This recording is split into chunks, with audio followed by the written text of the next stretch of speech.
নমস্কার বন্ধুরা, কিভাবে কুমড়ো ভাজতে হয় দেখুন আপনারা। আমি এইভাবে চৌকো করে কুমড়ো কেটে নিয়েছি, লবণ আর হলুদ দিয়ে মেখে রেখেছি। এখন ফ্রাই প্যান দিয়ে দিলাম, চুলা ধরিয়ে দিলাম, চুলায় 1 চামচ তেল দিয়ে দিলাম,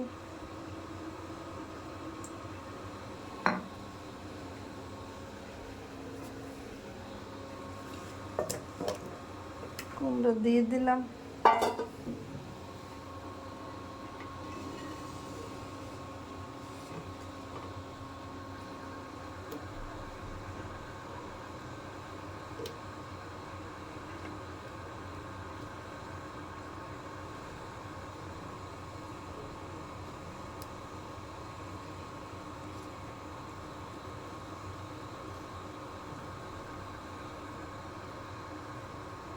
ঢাকনা দিয়ে ঢেকে দিলাম।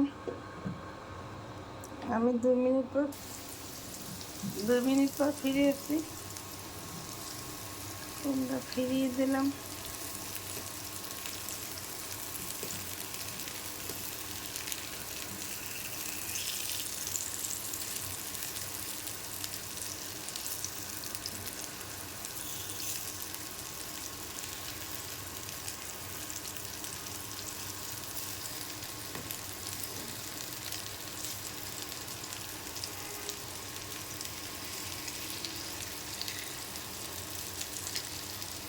এখন আবার ঢাকনা দিয়ে ঢেকে রাখবো। আমি 2 মিনিট পর আবার